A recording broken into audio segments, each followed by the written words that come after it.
Praise the lord. యేసునామ స్మరణ అనే ఉదయకాల కార్యక్రమానికి మీ అందరికీ ఆహ్వానం. ఈ ఉదయకాలం ఎలాగున్నారు? పరిశుద్ధమైన దేవుని యొక్క సహవాసం కోరుకుంటూ దేవుని సన్నిధిలో ఉంటున్నారని నమ్ముచున్నాను. ఈరోజు చక్కటి వాగ్దానం యెషయా గ్రంథము 57 అధ్యాయము 16 వచనము. నేను నిత్యము పోరాడు వాడను కాను, ఎల్లప్పుడూ కోపించు వాడను కాను.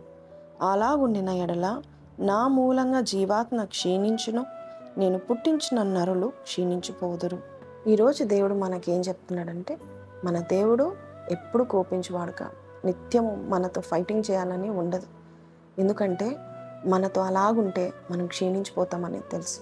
అందుకే దేవుడు చెప్తా ఉంటున్నాడు. నిజమే, కొన్నిసార్లు మనము సాతాను పెట్టే శోధనలకు పడిపోతూ ఉంటాం. ఆధ్యాత్మికంగా బలహీనంగా ఉన్న మనము శోధనలకు పడిపోయినప్పుడు మన మనసు మనకే దోషారోపణ చేస్తూ ఉంటుంది. ఇంకా నీవు బ్రతకలేవు, జీవించలేవు, లేక నువ్వు తప్పు చేసావు కాబట్టి నీవు ముందుకు వెళ్ళలేవు అంటూ మన మనసు మనన్నే మరి దోషారోపణ చేస్తూ మనం కృంగిపోజేస్తూ ఉంటుంది.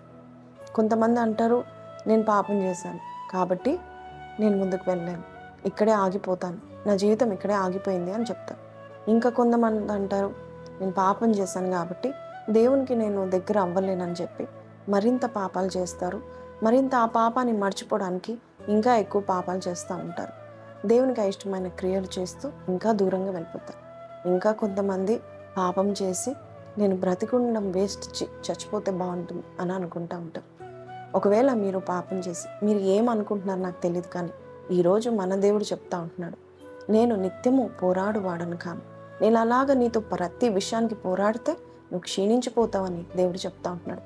మన దేవుడు పశ్చాత్తాపానికి ఎక్కువ విలువనిస్తాడు. ఎవరైతే పాపం చేస్తారో వారు దేవుని సన్నిధిలో, ప్రభా నేను పాపం చేశాను, నన్ను క్షమించు అని నిజంగా మొరపెట్టుకుంటారో దేవుడు అది ఎంతో విలువగా ఎంచుతాడు. మనుషులు పాపానికి విలువనిస్తే దేవుడు పశ్చాత్తాపానికి విలువనిస్తాడంట. మరి మనము భక్తులుగా ఉండి కొన్నిసార్లు పాపంలో పడినప్పుడు అయ్యో ఇంకా దేవుడు నన్ను మెచ్చాడు అని చెప్పి దూరంగా వెళ్ళకండి.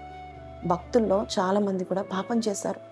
వారు పాపాలు చేసిన తర్వాత లేచి నిలబడి తిరిగి దేవుని దగ్గర పరిగెత్తుకుంటూ వెళ్ళారు. ఒక భక్తుడున్నాడు, చిన్నతనం నుంచే దేవుని ఎంతగానో ప్రేమించాడు. దేవుని కార్యాలంటే ఆసక్తి కలిగి చూపించాడు. దేవుని ఆలయం అంటే ఇష్టపడేవాడు. దేవుని కొరకు పాటలు పాడి ఆనందించి నాట్యం ఆడేవాడు. అవును, ఆయనే దావీదు. కానీ పరస్త్రీ మోహంలో పడిపోయి వ్యభిచరించి దేవునికి దూరం అయిపోయాడు. దేవుడు ఆయనను ప్రేమించాడు కాబట్టే హెచ్చరించాడు.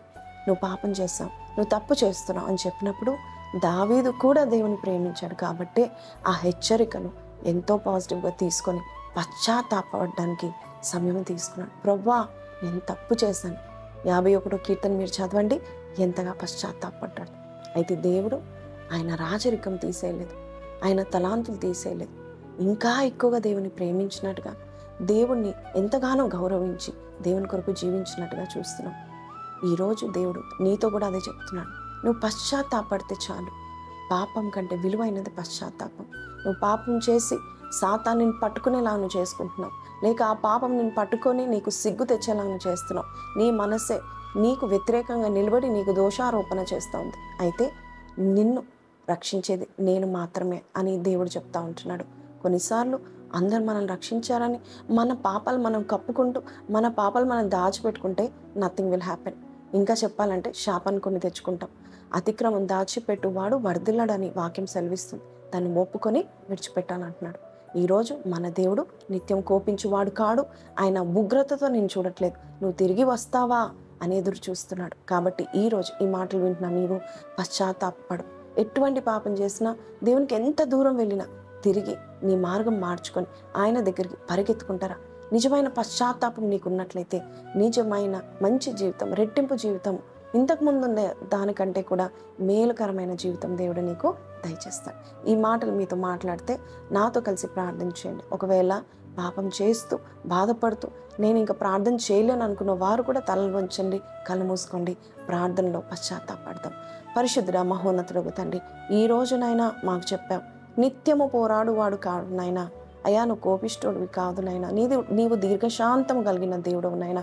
నీ కోపము నిమిషం మాత్రమే ఉంటుంది. అయితే ఎవరైతే నీ సన్నిధికి వచ్చి పశ్చాత్తాపడతారో అయ్యా వారికి మంచి జీవితం ఇస్తావు నాయనా. ప్రభా అయ్యా నీ యొక్క విలువైన రక్తాన్ని చిందించి మాకు క్లీన్ చిట్ ఇచ్చి మరో నూతన చాప్టర్ స్టార్ట్ చేయడానికి ఇష్టపడుతున్నందుకు నీకు వందనాలు. ఎవరైతే పాపాల మీద పాపాలు చేస్తూ నీకు దూరం అవుతూ అయ్యా స్వనాశనానికి ప్రభా తండ్రి వారు గురి యుద్ధకు పరిగెత్తుతున్నారేమో, ఈ రోజునైనా అట్టి వారిని నువ్వు పిలిచి ప్రేమించి వారిని ఓదార్చి బలపరిచి వారిని అంటుకున్న మలినము తుడిచివేసి వారిని పరిశుద్ధపరిచి తిరిగి నీ పాత్రగా వాడుకుంటావని నమ్ముచున్నాం. ఎవరైతే ఈ ప్రార్థనలో ఏకీభవిస్తున్నారో వారు చేసిన పాపాలు క్షమించండి, మరొకసారి నూతన కార్యం చేస్తామని నజరేయుడైన యేసు పరిశుద్ధ నామమున అడిగి వేడుకొంచున్నాం తండ్రి, ఆమేన్. సో ప్రైజ్ ది లార్డ్ అండి. అనేక సార్లు మనం దేవునికి దూరంగా పరిగెత్తాలని చూస్తాం, కానీ దేవుడు వాంఛ, ఆయన హృదయం మాత్రం నువ్వు తిరిగి ఎప్పుడు వస్తావా అని ఎదురు చూస్తూ ఉంటాడు. అటువంటి తండ్రి హృదయం కలిగిన దేవుని మనము స్తుతిస్తూ ఆరాధిద్దాం. ఈరోజు ఎస్పెషల్ నువ్వు దేవునికి దగ్గరగా వెళ్ళి ఆయనను హత్తుకున్నట్టుగా ప్రార్థన చేయాల్సిందిగా కోరుచున్నాను. ఈ వాగ్దానం మీతో మాట్లాడినట్లయితే why don't you like and share. If you haven't subscribe చేయండి. మళ్ళీ రేపు కలుద్దాం. అంతవరకు సెలవు. Praise the lord.